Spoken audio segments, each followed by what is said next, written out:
Hello दोस्तों, I hope कि आपकी पढ़ाई बेहतर चल रही होगी। जब आप ये वीडियो देख रहे होंगे, तो आपके पास 30 दिन या उससे भी कम समय बचे होंगे। ऐसे में ये ज़रूरी हो जाता है कि आप ये जान लें कि आपका कॉम्पिटिशन किससे है। लेकिन अगर आप ये जान लेंगे कि एग्जैक्ट नंबर वो क्या है, जिससे आपको आगे निकलना है, तो आपके लिए आसान हो जाता है कि आपको और कितना काम करना है, किस सेक्शन पे काम करना है, कैसे काम करना है। तब जाकर आपको सफल होना आसान हो जाता है। आगे बढ़ने से पहले एक चीज़ जान लीजिए दोस्त, काफ़ी इंपॉर्टेंट है कि इस बार का रिजल्ट ना करंट अफेयर और बिहार स्पेशल डिसाइड कर देगा। करंट अफेयर्स में खास करके जो साइंस टेक है और आईआर है, इसके सेक्शन काफ़ी इंपॉर्टेंट होने वाले हैं इस बार। क्योंकि आप पिछले वर्ष देखे होंगे कि साइंस को दो भाग में बांट कर पूछा जाने लगा है, जो ट्रेंड रहा है, जिसमें साइंस कोर एरिया और एक साइंस टेक से प्रश्न पूछे जाने लगे हैं। ऐसे में हमने भी आईआर और साइंस टेक को लेकर यहाँ पे बहुत अच्छे से करवाया है पिछले 8 से 10 महीने का।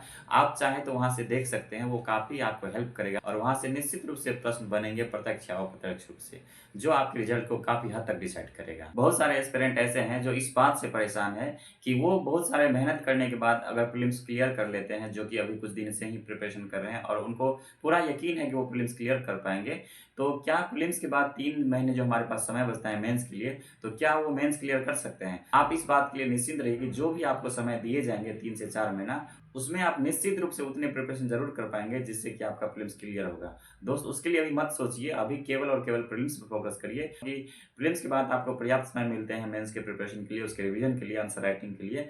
प्रीलिम्स जैसे ही खत्म होगा, उसके बाद हम यहाँ से भी आंसर राइटिंग पे काम करेंगे, फर्स्ट पेपर 1, पेपर 2 और ऐसे सभी के लिए। तो आप उसके लिए निश्चिंत रहिए और केवल प्रीलिम्स पे ही फोकस करिए।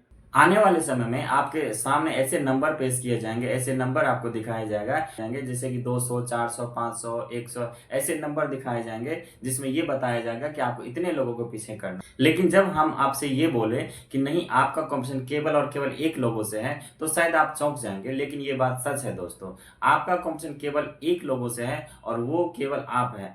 आपका कॉम्पिटिशन केवल और केवल आपसे है और ये बातें बहुत ही मुश्किल है जानना और समझना। इसके पीछे कारण ये है दोस्तों कि हम कभी इस बारे में सोच ही नहीं पाते। चलिए समझते हैं कि ये कैसे है, हमारा कॉम्पिटिशन हमसे ही क्यों है। आप ये जान लीजिए कि जिस तरह की वैकेंसी है इस बार, उसमें आपको पता होगा कि 20,000 प्लस रिजल्ट दिए जाएँगे और अगर ये भी हमें पता है कि अगर 90% हमारे कट ऑफ बनते हैं, तो हमें ये देखना होगा कि 90% में से हमारा कितना सॉल्व हो रहा है, हम कितना सॉल्व कर पाते हैं या हमारी क्षमता कितनी है अभी सॉल्व करने की। तो आप ये डिसाइड करिए कि जब 90% हमें पता है, 90 से 95% हमें पता है कि हमें, अगर हम उतना क्लियर कर लेंगे, उतना सॉल्व करने की क्षमता हमें आ जाएगी, तो हम कट ऑफ क्लियर कर सकते हैं। तो हमें दूसरों में झाँकने की आवश्यकता है। काफ़ी सारे कमेंट के माध्यम से मुझे पता चला है कि लोग ये जानने को आतुर हैं कि कितने अटेम्प्ट लेंगे, कितने कॉम्पिटिशन है इस बार, कितने कट ऑफ जाएँगे। इन चीज़ों को सोचने के बजाय आप ये सोचें कि ये 90 या 95 अगर टारगेट दे दिया जाए आपको कि इतने प्रश्न आपको सॉल्व करने हैं, तो उसमें आप कहाँ हैं?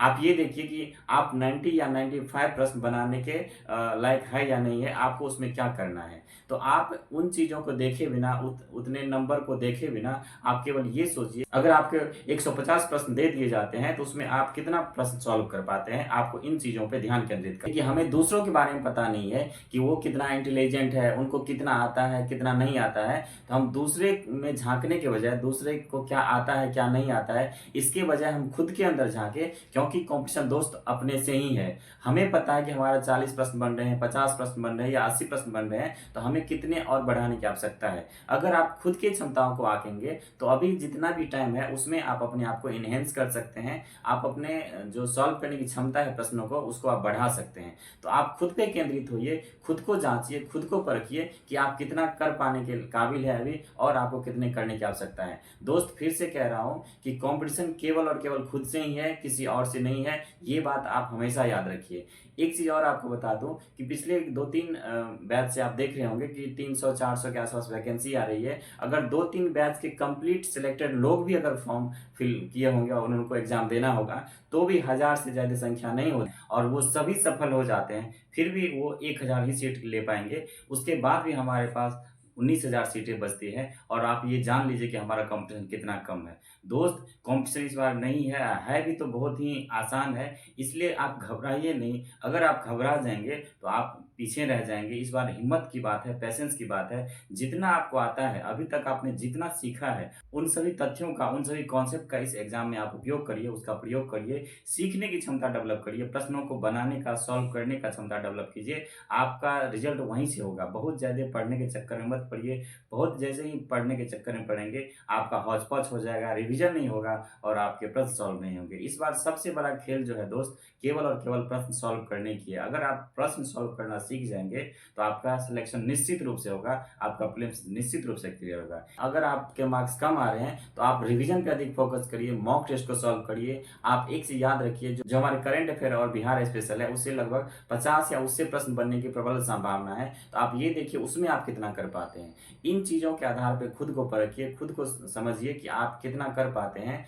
अगर ये चीज़ आप कर पाते हैं, तो आपको किसी और से कॉम्पिटिशन करने की आवश्यकता नहीं है। आपका कॉम्पिटिशन केवल आपसे है, ये बात हमेशा याद रखिए। आप इस आधार पर आगे बढ़िए, आप अच्छे से पढ़ाई करते हैं, रिवीजन करिए, आप ज़रूर सफल होंगे, आपका कट ऑफ ज़रूर क्लियर होगा। दोस्त अभी प्रीलिम्स पे फोकस करिए, अभी करंट अफेयर पे फोकस करिए, बिहार स्पेशल में गलती कम करिए, वहाँ से कम समय में अधिक प्रश्न को सॉल्व किए जा सकते हैं सही-सही। तो आप इन चीज़ों पे काम करिए, आपके जो भी स्कोर कम आ रहे हैं, वो निश्चित रूप से अधिक हो जाएँगे और आपको सफलता ज़रूर मिलेगी। अच्छे से पढ़ाई करते रहिए, खुश रहिए। आप सबका बहुत-बहुत धन्यवाद।